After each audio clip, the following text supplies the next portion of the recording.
Assalamualaikum warahmatullahi wabarakatuh. Hari ini kita akan belajar tentang larutan asam basa. Ini materi kelas 11 ya. Mungkin ada di antara kalian yang di kelas regulernya sudah sampai sini ya, sudah sampai larutan asam basa. Namun gak apa-apa ya, kita review kembali karena materi ini tuh sering keluar di UTBK. Kita bahas lagi tentang larutan. Apa itu larutan? Larutan itu adalah campuran homogen yang terdiri dari zat terlarut dan pelarut. Nah, zat terlarut umumnya dalam bentuk padat gitu ya. Namun ada beberapa juga yang bentuknya cair gitu. Contohnya asam klorida itu cair. Bahkan pada saat pembuatan asam klorida ini bentuknya gas gitu. Dia dilarutkan dalam air. Nah, kemudian pelarut. Pelarut itu biasanya jumlahnya lebih banyak dari zat terlarut gitu ya. Dia punya sifat melarutkan. Itu contohnya air. Air itu adalah pelarut universal gitu. Makanya kalau kita mencuci pakai air gitu, kita cuci tangan pun pakai air gitu karena dia bisa melarutkan segala jenis zat. Oke, contoh larutan. Di sini misalkan ada 1 sendok gula sebagai zat terlarutnya. Kemudian kita campurkan ke dalam air itu sebagai pelarut. Kemudian setelah kita aduk, ternyata kita tidak bisa membedakan lagi mana ya gulanya, mana airnya gitu ya. Nah, itulah yang disebut homogen gitu. Nah, inilah yang disebut larutan gitu. Beda lagi kalau semisal kalian larutkan pasir dalam air gitu ya. Nanti pasirnya lama-kelamaan dia terpisah gitu di bawah gitu ya. Berarti itu bukan larutan karena masih bisa dibedakan mana yang kita larutkan dan mana pelarutnya. Nah, itulah yang disebut suspensi gitu ya. Itu materi kelas 11. Nah, kalau kelas 10 kita juga pernah membahas tentang larutan, hanya saja larutan berdasarkan daya hantar gitu ya. Ada yang bisa menghantarkan listrik, disebutnya elektrolit, dan ada juga yang tidak bisa menghantarkan listrik atau disebutnya non-elektrolit. Nah, untuk bahasan sekarang kita akan bahas larutan berdasarkan sifatnya. Itu ada larutan yang bersifat asam, ada larutan yang bersifat basa, dan bahkan ada yang bersifat netral gitu ya, bukan keduanya. Nah, dalam kehidupan kita sehari-hari kita sering menemukan beberapa zat yang rasanya masam, itu kita kategorikan sebagai asam, dan beberapa yang sifatnya pahit gitu ya, kita kategorikan sebagai basa gitu. Di antaranya ada asam cuka gitu ya, kadang di bakso itu ada asam cukanya. Kemudian ada aki gitu ya, aki digunakan di dalam mobil sama di motor gitu ya, di mesinnya maksudnya. Kemudian ada dalam buah-buahan juga gitu, buah-buahan yang mengandung vitamin C. Vitamin C ini dia punya rumus kimia asam askorbat gitu ya. Nah, kemudian contoh basa, antacid ya, karena lambung kita mengandung asam lambung itu HCl. Biasanya ketika asam lambungnya naik kita netralkan dengan basa antacid gitu ya. Nanti kita bahas basa apa yang terdapat pada antacid. Kemudian ada sabun dan deterjen. Nah, ini adalah contoh basa dalam kehidupan kita sehari-hari gitu ya. Kalau dalam kehidupan tadi kita bisa klasifikasikan berdasarkan rasanya. Kalau yang masam berarti dia asam, kalau yang pahit berarti dia basa. Lalu bagaimana kalau misal yang aki ini gitu ya, apakah kita boleh cicipi? Tentu tidak boleh ya, karena yang ada nanti kita keracunan gitu, atau bahkan sederet zat-zat yang ada di laboratorium gitu ya, kita tidak bisa mencicipinya gitu karena sifatnya ada yang sifatnya korosif gitu, ada yang mudah terbakar gitu ya, yang tidak boleh sama sekali gitu ya. Bahkan ada yang beberapa zat yang harus kita pegang itu pakai sarung tangan gitu ya, jangankan dicicipi, dipegang pun gak boleh gitu ya. Nah, lalu bagaimana gitu untuk membedakan mana asam dan basa gitu ya. Nah, untuk membedakannya kita lihat dari perkembangan teorinya dulu atau perkembangan konsep asam basa. Pertama, menurut Arrhenius, yang dikatakan asam menurut Arrhenius adalah semua zat yang melepaskan ion H+ dalam air gitu ya. Ingat, dia dilarutkannya dalam air. Tuh, ada ion H+ atau H3O+ pun sama ya, disebutnya ion hidronium. Pokoknya dia ada H+-nya berarti dia asam gitu. Kalau basa itu adalah zat yang melepaskan ion OH- atau kita kenal dengan ion hidroksida dalam air juga gitu ya. Jadi memang keterbatasannya untuk Arrhenius ini, dia mengklasifikasikan asam dan basanya itu ketika zatnya dilarutkan dalam air gitu, menghasilkan ion H+ atau KOH-. Contohnya HCl ketika dilarutkan dalam air dia akan terionisasi menjadi H+. Oh, ada H+-nya, berarti HCl ini adalah asam gitu. Sisanya adalah Cl-. Cl- itu disebut ion sisa asam. Kemudian NaOH, ketika dilarutkan dalam air, dia menghasilkan ion Na+ dan OH-. Ada OH-nya ya, berarti dia dikategorikan sebagai basa, dan Na+-nya sebagai ion sisa basanya. Kita lihat contoh soalnya, ini adalah soal dari modul kelas 11, persamaan reaksi berikut yang menyatakan teori Arrhenius, teori basanya ya. Basa itu berarti menghasilkan ion OH-. Oke, yang A, ini ionisasinya ya, menghasilkan H+. Kalau menghasilkan H+ berarti dia asam. Salah ya, karena dimintanya basa. Kalau basa harus menghasilkan ion OH-. Kalau yang B, ini bukan ionisasi gitu ya. Ini adalah pembentukan NH+, NH4+, atau teorinya Lewis gitu. Nanti kita bahas teori selanjutnya. Na+ tambah OH- menjadi NaOH, ini juga bukan. HCl tambah H2O menghasilkannya H3O+ gitu ya. Kalau ini asam berarti bukan juga. Nah, berarti yang tepat jawabannya yang E, karena di sini dia menghasilkan ion OH- gitu ya. Kemudian yang kedua yaitu teorinya Bronsted-Lowry. Nah, teori Bronsted-Lowry ini sering keluar di UN tahun-tahun sebelumnya gitu ya, atau di UTBK gitu. UTBK maksudnya di SBMPTN tahun-tahun sebelumnya gitu. Kalau di UTBK kemarin teori tidak muncul, yang munculnya perhitungan.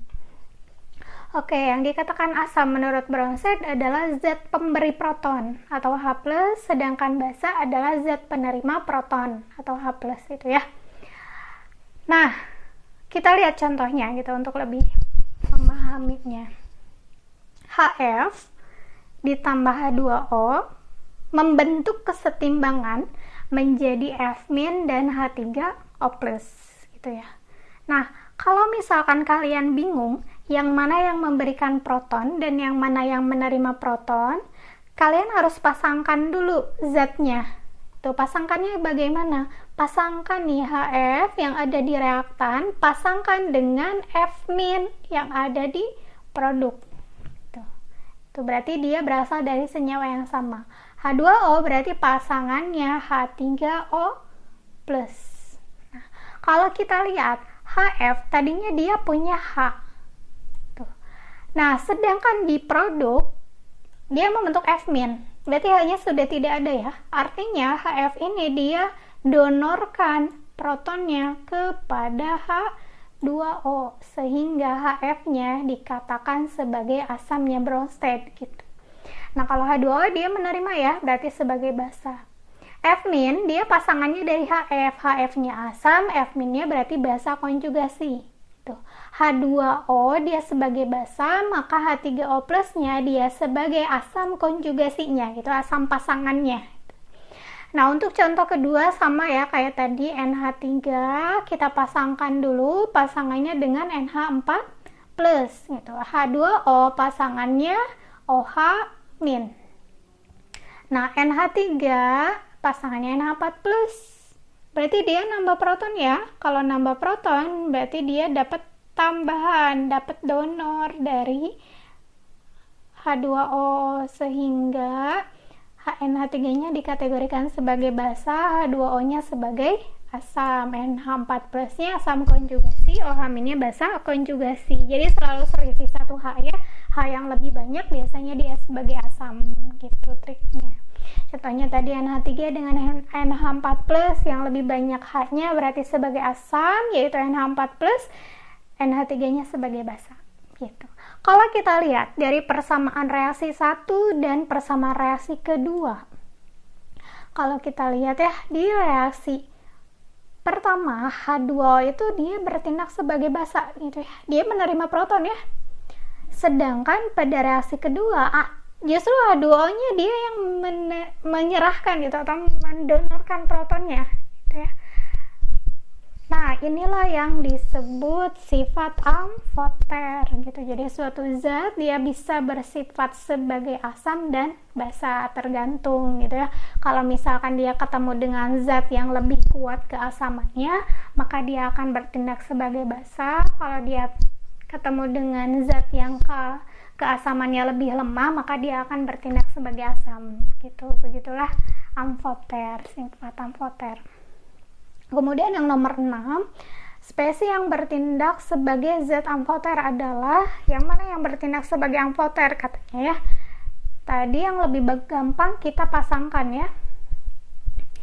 Kalau di reaksi pertama ada HCO3-, reaksi kedua juga ada HCO3- gitu. Kita lihat dulu HCO3-nya pasangannya CO3-2-, kita tandai dulu ya. Oke, HCO3- pasangannya CO3-2-, ini yang reaksi pertama. Kalau reaksi kedua CO3- pasangannya H2CO3, beda pasangannya ya. Kalau di sini siapa asamnya? HCO3 ya. Kalau di reaksi kedua asamnya H2CO3, berarti HCO3- bertindak sebagai basa. Di reaksi pertama sebagai asam, reaksi kedua basa, berarti benar dia sebagai amfoter. Kemudian mana lagi nih? H2O ya. H2O ada di kedua persamaan reaksi. Kita lihat konjugasinya. Ada H3O+, konjugasinya OH-, konjugasinya beda ya. Di sini H3O+, di sini OH-. Berarti di reaksi pertama H2O-nya sebagai basa karena HCO3-nya yang mendonorkan proton. Kalau di reaksi kedua HCO3-nya yang menerima proton, berarti H2O-nya yang bertindak sebagai asam. Berarti yang benar 1 dan 3, jawabannya yang B. Nah, ini nomor 2 diambil dari modul kalian, modul UTBK. Modul UN UTBK ya. Modul UTBK-nya masih dalam proses. Nomor 2, ion Al3+ dalam air terhidrasi. Apa itu hidrasi? Hidrasi itu dikelilinginya ion, ini ionnya Al3+ oleh molekul air. Itu istilah dari hidrasi. Membentuk ion kompleks. Ion kompleks sudah dipelajari kemarin ya di kelas 12. AlH2O 6,3+. Ion kompleks tersebut dapat dinetralkan oleh ion hidroksida. Hidroksida itu OH- ya. Ini ada OH-, OH-, OH-. Di ketiga persamaan reaksinya ada OH-. Manakah pernyataan yang benar dari fakta di atas? Nah, kalau misalkan kalian bingung dengan ion kompleksnya, kalian boleh fokuskan ke OH-nya. Gitu ya. Kita lihat OH-nya di sini pasangannya siapa? Pasangannya H2O ya. Di reaksi pertama H2O pasangannya, reaksi kedua pun sama, H2O juga pasangannya, reaksi ketiga H2O juga pasangannya. Berarti yang asamnya siapa? H2O ya. OH-nya sebagai basa, dia sebagai basa. OH- semuanya sebagai basa, berarti pinggirnya semuanya yang mendonorkan proton, dia sebagai asam. Kita cek satu-satu. Yang A, AlH2O 6 kali 3+, berarti yang ada di reaksi pertama bertindak sebagai basa Lewis. Salah ya, dia sebagai asamnya Bronsted.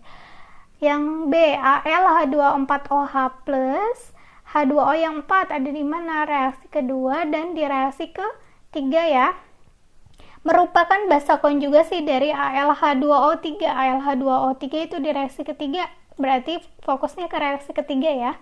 Hanya saja salah karena ALH2O4 itu dia bukan basa konjugasi, tapi dia bertindak sebagai asamnya dari ALH2O3OH3, berarti salah juga ya.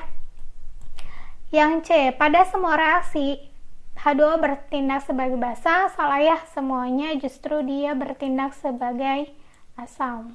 Itu ini salah. H2O4 ada di reaksi kedua dan ketiga ya tadi, bertindak sebagai amfiprotik. Amfiprotik itu sama dengan amfoter. Kita cek satu-satu. Kalau di reaksi pertama ini pasangannya, berarti dia sebagai basa ya, sedangkan reaksi ketiga sebagai asam, berarti benar dia sebagai amfiprotik. Oke, kita cek satu lagi, yang E, ALH2O3 OH3 merupakan asam konjugasi, bukan ya, ini ada di reaksi ketiga, sedangkan ALH2O ini ada di reaksi pertama, berarti salah juga. Oke, kita lanjut ke teori yang ketiga, yaitu teorinya Lewis. Menurut Lewis, asam itu adalah zat penerima PeB. Apa itu PeB? PeB itu pasangan elektron bebas, sedangkan basa pemberi PeB itu. Nah, untuk teorinya Lewis, kalian itu harus bisa menggambarkan struktur Lewisnya ya. Gitu. Contohnya di sini ada NH3 dengan BF3. NH3 nitrogen itu dia merupakan golongan 5, berarti dia punya 5 tangan atau punya 5 elektron valensi. Untuk menjadi stabil, untuk menjadi 8, dia butuh 3 tangan. Makanya dia mengikat 3 hidrogen, gitu ya, dengan sisa 1 pasang elektron bebas. Sedangkan boron itu golongan 3. Kalau golongan 3 berarti punya 3 tangan. Makanya dia mengikat 3 F tanpa pasangan elektron bebas. Gitu. Nah, untuk teorinya Lewis, yang punya pasangan elektron bebas, dia akan donorkan ke zat lain, tapi tidak dilepaskan ya di sini. Dia tidak lepaskan pasangan elektron bebasnya gitu, seperti di teorinya Bronsted. Kalau di teorinya Bronsted, H+-nya benar-benar dilepas. Kalau ini tidak dilepas. Jadi disumbangkan gitu ya, dipakai bareng-bareng gitu ya. Jadi di sini terbentuk ikatan kovalen koordinasi. Jadi penggunaan bersama elektron, tapi elektronnya berasal dari salah satu atom, yaitu berasal dari nitrogen, gitu ya. Karena nitrogen yang mendonorkan pasangan elektron bebasnya, maka NH3 bertindak sebagai basa, sedangkan BF3-nya sebagai asam, gitu ya. Jadi ciri dari basa Lewis itu dia punya pasangan elektron bebas, gitu ya cirinya. Oke, di sini contohnya urutan yang sesuai dengan konsep Arrhenius. Arrhenius berarti di kanannya harus ada H+ atau OH-. Kalau Bronsted Lowry biasanya ada 2 zat gitu ya, dengan teorinya yaitu donor dan akseptor dari proton. Kalau Lewis adanya donor dan akseptor pasangan elektron bebas gitu. Arrhenius yang mana Arrhenius? Yang lebih tepat Arrhenius itu yang nomor 2 ya. Kalau Bronsted di nomor 3, sedangkan Lewis di nomor 1. Berarti yang lebih tepat jawabannya Arrhenius di nomor 2, Bronsted nomor 3, dan Lewis nomor 1. 2, 3, dan 1. Jawabannya yang D ya. Oke, kita lanjutkan ke pengelompokan asam dan basa. Asam dan basa kita bisa kelompokkan berdasarkan jumlah ion H+ yang dilepasnya. Itu ada asam monoprotik, mono itu 1, protik itu proton, berarti dia melepaskan 1 ion H+ atau melepaskan 1 proton. Contohnya HCl ya, di sini H+-nya cuma ada 1. Yang kedua ada asam diprotik. Kalau diprotik berarti H+-nya 2 ya. Contohnya H2SO4, H-nya ada 2 H+. Kalau triprotik maksudnya ya di situ. Kalau triprotik biasanya istilah lainnya poliprotik. Jadi yang protonnya atau H+ yang dilepaskannya lebih dari 2 itu masuknya ke poliprotik. Contohnya H3PO4, dia melepaskan 3H+. Begitupun dengan basa gitu. Pengelompokan berdasarkan ion OH-nya, ada monohidroksida, ada polihidroksi.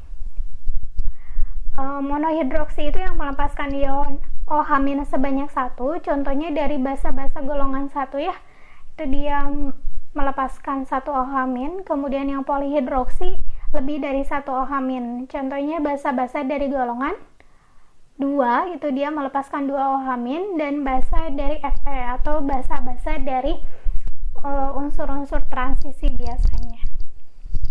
Kemudian ada pengelompokan asam berdasarkan rumus kimianya, yaitu ada asam non-oksi, berarti tidak mengandung oksigen, contohnya HF, HCl, HBr, HCN, H2S, ini tidak ada oksigen sama sekali ya, dan ada yang disebut asam oksi itu atau mengandung oksigen, HClO, HNO3, deret. Contoh ini dia mengandung oksigen semuanya. Satu lagi ada asam organik, ini yang paling banyak di alam. Tuh, ada asam oksi yang merupakan senyawa organiknya juga, itu HCOH, CH3COH, C2H5COH gitu, banyak rantai karbonnya biasanya ya, itu yang disebut asam organik. Kemudian satu lagi pengelompokan asam basa berdasarkan kekuatannya atau seberapa banyak dia terionisasi di dalam air gitu. Ada asam kuat, ada asam yang lemah, ada basa kuat, ada basa yang lemah. Bagaimana pengelompokannya? Kenapa ada yang kuat, ada yang lemah gitu ya. Yang disebut asam kuat itu adalah asam yang menghasilkan H+ banyak gitu. Kalau basa kuat berarti menghasilkan OH- yang banyak gitu. Kalau yang menghasilkan H+ yang banyak berarti ketika dia dilarutkan dalam air, dia terionisasinya sempurna, artinya 100% dia terionisasi. Tidak ada lagi yang dalam bentuk molekulnya, gitu ya. Dengan nilai alfa, alfa di sini derajat ionisasi atau persen ionisasinya 100%, maka nilai alfanya 1. Sedangkan asam yang lemah itu hanya terionisasinya sebagian, dia hanya terurai menjadi ionnya sebagian saja, gitu ya. Tidak 100%. Itu contohnya, misal dia setengahnya 50% membentuk ion, 50%-nya lagi masih dalam bentuk molekul, atau hanya 1% pun bisa gitu, atau 0,1, 0, berapa pun bisa, itu hanya sebagian pokoknya. Maka nilai alfanya tidak 1, alfanya lebih dari 0 dan kurang dari 1. Nah, asam kuat contohnya ada HCl, HBr, HI, HNO3, H2SO4, HClO3, HClO4 gitu. Ini adalah contoh-contoh asam kuat. Jadi yang perlu kalian ingat adalah asam-asam kuatnya gitu ya. Selain asam kuat berarti tergolong lemah. Ini adalah golongan 7 ClBr ya. Vantakolabir, idaman ati F-nya masuknya ke lemah. Sedangkan 3-nya lagi dia masuk ke kuat. Termasuk asam oksinya dari golongan 7. Tapi yang oksigennya paling banyak, yang 4 sama 3. Berarti yang HClO sama HClO2 dia masuknya ke asam yang lemah. Gitu ya. HNO3 dia asam kuat, berarti HNO2 itu asam lemah. H2SO4 dia asam kuat, berarti H2SO3 dia asam yang lemah. Gitu ya. Kemudian basa kuat, sama ya, dia terionisasinya sempurna, nilai alfanya 1. Kalau basa yang lemah terionisasinya sebagian, alfanya lebih dari 0 dan kurang dari 1. Lalu bagaimana kalau dengan alfanya sama dengan 0? Berarti dia sama sekali tidak terionisasi gitu ya. Berarti tidak dikategorikan asam atau basa. Kemudian contoh dari basa kuat. Basa kuat itu basa-basa yang berasal dari golongan 1A, kecuali yang paling atas paling bawah ya. Lina kawin, Robi CS, frustasi paling bawah, berarti dia tidak termasuk karena radioaktif. Termasuk yang paling atasnya hidrogen ya. Sebenarnya hidrogen bukan golongan 1 juga ya. Kemudian selain dari golongan 1, yang dikategorikan basa kuat juga itu adalah basa yang berasal dari golongan 2A, itu beli mangga, kecuali yang paling atas paling bawah belinya juga enggak, Mg-nya masuk ya, MgOH 2 kali campur sirsak bawa rambutannya nggak masuk ya, Ra-nya tidak masuk juga karena dia radioaktif. Selain yang kuat ini berarti dia dikategorikan lemah gitu ya. Contoh yang paling sering di soal itu ada amonia, atau penulisannya bisa amonium hidroksida. Jadi ingat ya, kalau H-nya 3 namanya amonia, kalau H-nya 4 itu namanya amonium hidroksida. Kalau H 3 kali, AgOH, terus CuOH 2 kali, ZnOH 2 kali, itu adalah contoh dari basa lemah. Nah, ini yang paling pentingnya ya, bagaimana kita menentukan pH asam basa itu. Untuk bakteri atau virus, atau misalkan kalian punya proyek tertentu, atau kalian mau bikin obat, atau kalian menanam suatu tanaman, biasanya pH-nya harus dijaga gitu ya. Nah, bagaimana untuk menentukan pH-nya tanpa bisa menggunakan indikator gitu ya, bisa indikator alami atau indikator buatan. Kalau indikator alami bisa pakai kunyit ya. Kunyit nanti dia ketika diteteskan ke larutan asam dia akan berwarna kuning terang, kalau diteteskan ke basa dia akan berwarna merah. Jadi nanti kalau misalkan baju kalian terkena kunyit gitu ya, jangan dicuci dengan sabun, justru dia akan tambah merah gitu ya, karena tadi ketika diteteskan ke basa, contohnya sabun atau deterjen, dia akan berwarna merah. Itu untuk menentukan dengan cara indikator. Nah, sekarang melalui perhitungannya seperti apa? Yang perlu diingat, ini adalah ionisasi airnya dulu. Jadi air itu dia akan membentuk kesetimbangan, membentuk H+ dan OH-. Itu nilai K. Kemarin sebelum larutan kita bahas tetapan kesetimbangan ya. Rumusnya gimana? Konsentrasi produk pangkat koefisien dibagi konsentrasi reaktan pangkat koefisien. Karena Kc maka liquid nggak masuk ya, ini nggak masuk nih, maka nilai K-nya hanya konsentrasi H+ pangkat 1 dikali konsentrasi OH- pangkat 1 juga. Karena ini kesetimbangan air, maka kita tuliskan KW, W-nya dari water ya. Pada kondisi netral, jumlah H+-nya itu sama dengan OH-. Kalau dalam kondisi asam, H+-nya lebih banyak. Kalau kondisi basa berarti OH-nya yang lebih banyak. Kalau kondisinya netral, H+-nya sama. Itu. Maka nilai KW-nya konsentrasi H+ dikali konsentrasi H+ ya. Karena tadi H+-nya sama dengan OH-. Maka KW-nya sama dengan konsentrasi H+ kuadrat. Konsentrasi H+-nya sama dengan akar KW. Pada suhu 25, nilai KW-nya itu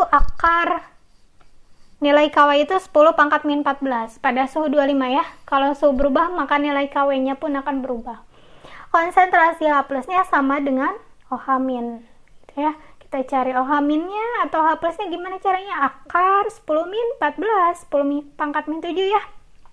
Itu. Jadi konsentrasi H+ sama dengan konsentrasi OH- pada kondisi netral sebesar 10 pangkat min 7 molar. Sangat encer ya. Nah, lalu bagaimana kita untuk menghitung pH-nya? P itu dari kata power of hydrogen, atau derajat H+, atau derajat keasaman, power of hydrogen, potential of hydrogen. pH itu berkisar dari 0 sampai 14. Kenapa 0 sampai 14? Kan nilai KW tadi ya maksimum itu 14. KW-nya 10 pangkat min 14, maka PKW-nya 14. Nah, yang dikatakan netral itu tadi kan konsentrasi H+-nya 10 min 7 gitu ya. Untuk memperbesar nilainya, maka kita gunakan rumusnya dari min log konsentrasi H+ itu. H+-nya tadi 10 min 7, maka pH-nya 7. Yang dikatakan asam berarti kurang dari 7, yang dikatakan basa lebih dari 7. Nah, sebelum kita menghitung pH, kita review lagi tentang molaritas. Molaritas itu jumlah mol zat larut dalam 1 liter larutan. Berarti rumus molaritas M kapital, N dibagi volume dalam liter, atau mol itu rumusnya gram per mr ya, dikali 1000 per V dalam mili. Kalau misalkan V-nya dalam liter berarti 1 per volume. Atau biasanya ada dalam bentuk persen massa. Persen dikali rho, rho itu massa jenis, dikali 10 dibagi mr. Mr itu massa molekul relatif. Jangan lupa molekul ya. Karena larutan, karena dia zat yang kita larutkan. Atau biasanya kalau misalkan hanya satu, namanya air ya. Nah, bagaimana kalau misalkan kita punya dua asam dengan konsentrasi yang berbeda? Misalkan ada HCl 1 molar, kita campurkan dengan HCl 2 molar. Itu. Kita campurkan, kira-kira konsentrasinya berubah nggak? Pastinya berubah ya. Tuh, pastinya dia berubah. Maka molaritasnya sama dengan mol total dibagi V total. Tuh. Karena kita mencampurkan dua zat, molnya harus total, volumenya juga harus total. Nah, tadi yang diketahui ya hanya HCl-nya 1 molar, HCl 2 molar gitu, bukan mol ya.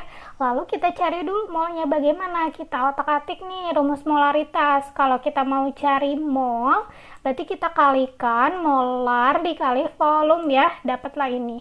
Molar 1 dikali volume 1 ditambah molar 2 dikali volume 2 dibagi volume total. Volume 1 ditambah volume 2. Nah, ini rumus pencampuran gitu. Nanti ada contoh soalnya ya. Kita lanjut. Kalau semisal kalian punya suatu larutan, ini contohnya misalkan apa ya yang larutannya biru, CuSO4 ya.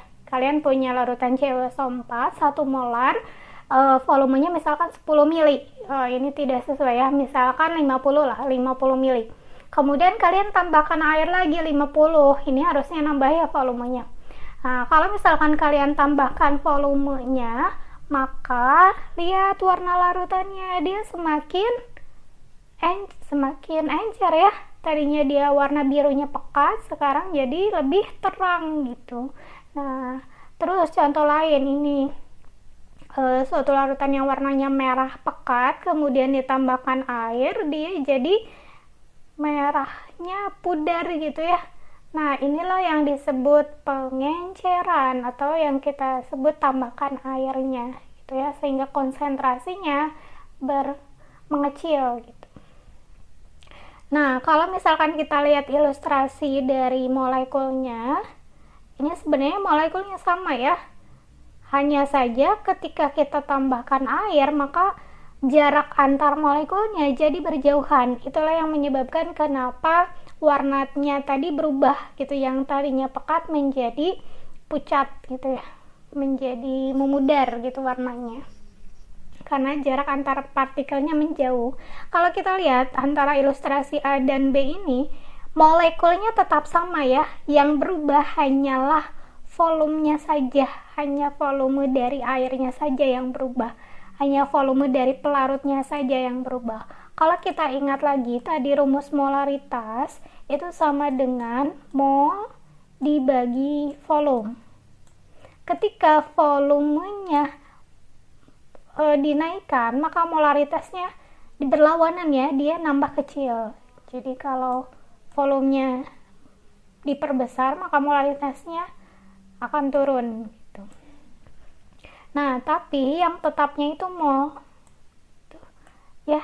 Jadi pengenceran pada intinya mol 1 itu mol keadaan pertama ini ya, yang sini, dan mol pada keadaan kedua, mol itu kan jumlah partikelnya sama, tetap sama. Jadi mol 1-nya tetap sama dengan mol 2. Yang berubah hanya molar dan volume. Rumus mol tadi kalau dari molaritas tinggal dikalikan dengan volumenya ya. Jadilah rumus pengencerannya M1V1 sama dengan M2V2 gitu ya. Jadi yang perlu kalian ingat ketika pengenceran, molnya sama gitu. Jumlah partikelnya tetap sama. Nah, lalu ini rumus-rumus untuk menentukan pH asam basa. Tadi berdasarkan kekuatannya, ada asam kuat, ada asam lemah, basa kuat, basa lemah. Untuk mengetahui pH-nya, kita harus tahu konsentrasi H plus-nya atau konsentrasi OH-nya kalau dia di basa. konsentrasi H plus asamnya kalau dia kuat berarti A tinggal dikalikan dengan M itu molaritas, A itu apa? Koefisien atau banyaknya H gitu. Kalau di sal biasanya diketahui asam bervalensi 2 berarti jumlah H-nya ada 2 gitu, jumlah H plusnya ada 2. Kalau basa kuat OH- sama dengan B dikali MB, B-nya adalah koefisien OH- itu atau banyaknya ion OH-. Contohnya tadi kan ada basa monohidroksi. Kalau monohidroksi berarti OH-nya 1. Kalau polihidroksi kita lihat dulu OH-nya. Contohnya BaOH 2 kali berarti OH-nya ada 2. Kemudian kalau asam lemah konsentrasi H plusnya akar Ka dikali M atau alfa dikali M. Kalau basa lemah kita ganti A-nya jadi B, akar Kb kali M atau alfa dikali M. Nilai alfanya akar dari Ka dibagi M, Kb dibagi M untuk basa gitu ya. Jadi kalau di asam lemah dengan basa lemah karena nilai alfanya lebih dari 0 kurang dari 1 maka kita gunakan alfa. Lalu di sini kita ketemu Ka dan Kb ya, tetapan ionisasi asam dan tetapan ionisasi basa gitu. Semakin besar nilai Ka maka kekuatan asamnya semakin besar juga. Itu contohnya, ada suatu asam yang memiliki Ka-nya 10-3 dengan 10 pangkat min 5. Berarti kekuatan asamnya yang lebih besar siapa? Tentunya yang lebih tinggi ya, nilai Ka-nya yang 10 pangkat min 3. Begitupun dengan basa, semakin tinggi nilai Kb-nya maka kekuatan basanya semakin kuat juga. Nah, kita latihan soal ya. Silakan dibuka drillingnya. Ini soal dari drilling UN UTBK kalian. Di nomor 3 ada asam lemah H2S dengan 0,09 molar mengion menurut reaksi berikut. Karena dia diprotik maka ionisasinya juga 2 kali ya. Pada ionisasi pertama membentuk HS-, ionisasi kedua membentuk S2- dengan nilai Ka-nya juga jadi ada 2. Yang ditanyakan pH asam sulfida. Oke, kita tuliskan dulu yang diketahuinya ya. Pertama tadi ada molaritasnya 0,09 molar. Kemudian kedua ada Ka1-nya 9 kali 10-8 sama Ka2 1,2 kali 10 pangkat min 15. Yang ditanyakan pH. Kalau misalkan di soal ada 2 nilai Ka, maka salah satu Ka saja yang digunakan. Yang mana yang nilai Ka-nya paling besar. Nah, karena dia asam lemah berarti yang kita gunakan di antara ketiga rumus yang ini ya. Kita lihat dulu yang diketahuinya, yang ada Ka bukan alfa, berarti yang kita gunakan rumus pertama. H plusnya sama dengan Ka-nya kita substitusi yang nilainya paling besar 9 kali 10-8 dikali konsentrasinya 0,09 atau 9 kali 10-2. Hasilnya akar 81 kali 10-10 ya, atau 9 kali 10-5. Yang kita cari pH min log H plus min log 9 kali 10-5. Ingat bagaimana cara menentukannya. Ini ke depan ya. Jadi 5 kurang log 9 gitu. Sebenarnya ini kan perkalian. Jadi penjumlahan ya, kalau di sifat logaritma min log 9 ditambah min log 10-5. Jadi 5 kurang log 9.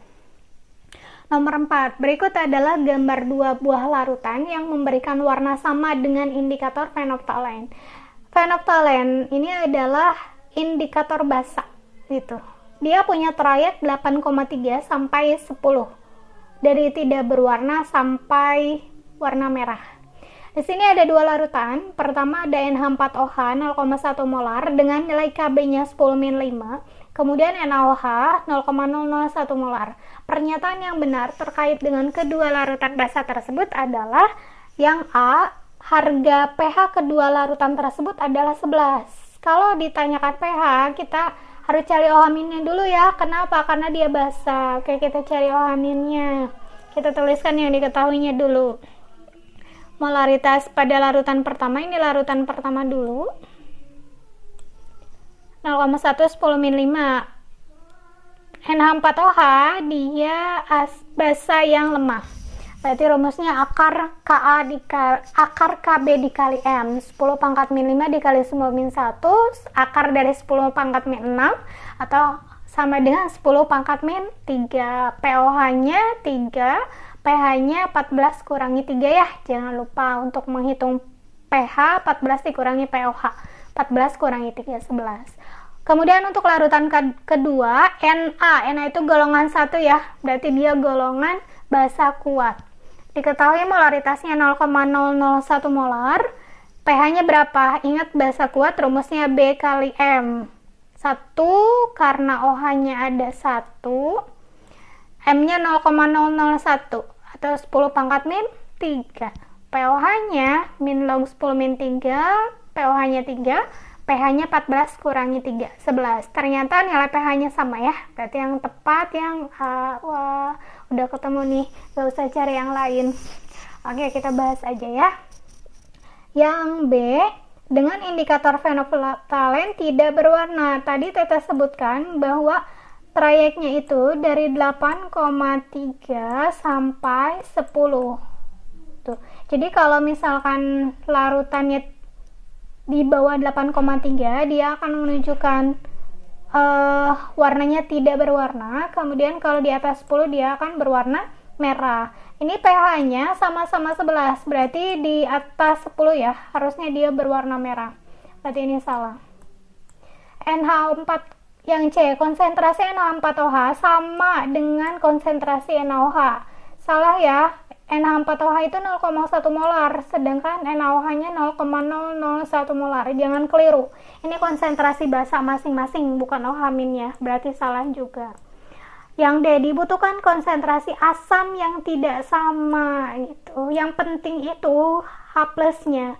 Karena H+-nya sama, meskipun kekuatan asam basanya berbeda, maka konsentrasi asam yang dibutuhkan untuk menetralkan kedua basa tersebut adalah sama harusnya. Berarti ini salah ya. Yang E, konsentrasi OH- NH4OH lebih besar dari konsentrasi ion OH- dari NaOH. Salah ya, harusnya sama dengan. Berarti salah. Yang lebih tepat yang A. Nomor 5. Perhatikan data hasil uji dua jenis limbah, ada limbah X, limbah Y. Ada 4 indikator. Pertama metil merah, dia punya trayek pH 4,2 sampai 6,3, merah sampai kuning ya. Jadi kalau di bawah 4,3 dia akan menunjukkan warna merah, kalau di atas 6,3 dia akan menunjukkan kuning, kalau di antaranya dia akan menunjukkan warna gradasinya atau jingga gitu ya. Kita coba yang limbah X ya, kalian nanti coba limbah Y. Oke, kita buatkan garis bilangannya dulu. Ketika diuji dengan metil merah, dia warnanya kuning. Kuning, berarti berapa pH-nya? pH-nya di atas 6,3. Berarti dari 6,3 di atas ya, lebih dari 6,3. Nah, dengan metil jingga dia berwarna kuning. Kalau berwarna kuning berarti di atas 4,4 ya. Di atas 4,4. 4,4 lebih. Kemudian dengan metil ungu, dia warnanya hijau. Kalau hijau berarti di atas 5,4. Di antara ini berarti ya 5. 5, Tete tuliskan 5 aja ya. Berarti dari 5 ke kanan. Oke, dengan lakmus ternyata dia warnanya biru. Kalau warna biru berarti dari 8,3 ke kanan juga gitu. Nah, yang kita ambil adalah irisannya gitu, yang ada di ketiganya, berarti daerah sini ya. Ini berarti pH-nya di atas 8,3. Berarti jawabannya yang A ya, 8,3 sampai 14. Nanti kalian boleh coba untuk larutan, untuk limbah yang B-nya. Oke, nomor 6. Nomor 6 ada gas HCl. HCl itu adalah asam kuat ya. Gas murni sebanyak 48 mili ditiupkan ke dalam 500 mili air sehingga tidak merubah volume air. Dia tidak merubah volume air ya. Berarti volume airnya sama dengan volume larutan. Tekanan gas semula 76 cm Hg dan temperaturnya 27. Kalau tetapan gas idealnya adalah R sama dengan 0,08 liter atmosfer per mol Kelvin dan log 4 nya sama dengan 0,6, maka pH larutan HCl adalah pH larutan HCl nya yang ditanya gitu ya. Kita tuliskan dulu ya data yang diketahuinya. Volume HCl nya 48 mili, kita konversi ke liter 0,048 dibagi dengan 1000. Volume larutannya 500 mili, konversi ke liter juga untuk mempermudah, jadi 0,5 liter. Tekanannya 76 cm Hg, kita rubah ke atmosfer ya. Kenapa? Karena patokannya satuan dari R-nya. Setara dengan 1 atmosfer, kemudian T-nya 27 derajat Celcius, kita konversi juga ke Kelvin, ditambah 273 sama dengan 300 Kelvin. Log 4-nya 0,6. R-nya 0,08, itu yang ditanya pH. Kalau misalkan kita mau tahu pH-nya, maka kita harus tahu konsentrasi H+-nya. Rumus H+ dari asam kuat A dikali M. M-nya berapa? M-nya belum ada, kita harus cari dulu M-nya. Dari mana M-nya? M dibagi volume ya, tapi M-nya belum ada juga. Kita harus cari pakai rumus persamaan gas ideal. PV sama dengan nRT. N-nya PV dibagi RT, 1 dikali 0,048 dibagi 0,08 dikali 300. Silakan teknik menghitungnya boleh coret-coret atau boleh dihitung juga boleh ya. Hasil akhirnya 0,002 mol. Yang kita cari molar, ini bukan mol tapi harusnya molaritas. M-nya 0,002 dibagi 0,5, hasilnya 0,004 molar. Tuh, H+-nya dikali M, H+-nya dia hanya menghasilkan 1 hidrogen, dia merupakan asam monoprotik, jadi 1 dikali 0,04 hasilnya 0,004 gitu, atau 4 kali 10 min 3 ya. Maka pH-nya min log 4 kali 10 min 3 atau 3 kurang log 4. Tadi diketahui log 4-nya 0,6, berarti 3 dikurangi 0,6 hasilnya 2,4. 2,4 jawabannya yang B ya. Oke, kita lanjut nomor 26. Sebanyak 10 ml larutan H2SO4 0,5 molar diencerkan. Diencerkan berarti ditambahkan air ya hingga volume larutannya menjadi 100. pH larutan setelah diencerkan. Ingat, setelah ya, bukan sebelum diencerkannya. Volume awalnya 10 mili, volume molaritas awalnya 0,5 ya harusnya. Volume keduanya 100, pH-nya berapa? Karena pengenceran berarti kita pakai rumus M1V1 sama dengan M2V2 yang ini ya. Nah, M1 kali V1 sama dengan M2 kali V2. Oh, molaritasnya salah ya, harusnya di sini 0,5. 0,5 dikali 10, 5 dibagi 100, 0,05. Harusnya 5 kali 10 pangkat min 2 ya. Tuh, 5 kali 10 pangkat min 2 dikali 2 jadi 0,1. Jadi harusnya ini hasilnya 1 ya. Mohon maaf, salah dari molaritas yang diketahuinya. Oke, kita perbaiki. Ini salah ya harusnya. Dari sini salahnya. Ini harusnya hasil akhirnya 0,05. Ini juga salah, 0,05 harusnya dikali 2 jadi 0,1. Ini 1. Ini juga 1. Berarti yang lebih tepat jawabannya yang E. Kemudian yang nomor 28. Sebanyak 100 ml larutan H2SO4 0,05 molar dicampurkan, berarti ini pencampuran ya, dengan 100 ml larutan HNO3 0,1 molar. pH larutan yang dihasilkan setelah pencampuran adalah, untuk pencampuran boleh antara asam atau pencampuran antar basa asal sifatnya sama. Jangan mencampurkan asam dengan basa. Kalau itu penetralan namanya, bukan pencampuran gitu ya. Dengan konsentrasi yang berbeda atau dengan konsentrasi yang sama tapi jenisnya berbeda. Gitu. Kalau di sini dua asam yang berbeda dengan konsentrasi yang berbeda. Tapi kalau misalkan HNO3 0,1 molar dengan HNO3 0,1 molar ya nanti rata-ratanya akan tetap sama ya. Biasanya kalau jenisnya sama konsentrasinya berbeda. Nah, kita tuliskan dulu yang diketahuinya. Volume H2SO4 nya 100 ml.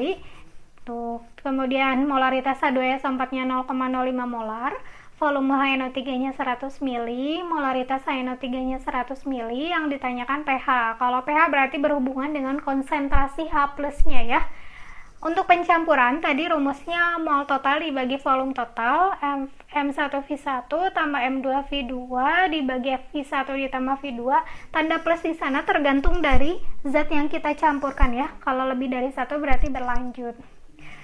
Konsentrasi H plus gabungan yang kita cari, karena kita cari pH, berarti konsentrasi H plus 1 ditambah H plus 2 dibagi V1 ditambah V2. Nah, ingat, H plus itu nyarinya karena keduanya asam kuat, maka rumusnya AMA. Beda lagi kalau misalkan mencampurkan asam kuat dengan asam lemah, rumusnya pasti beda ya.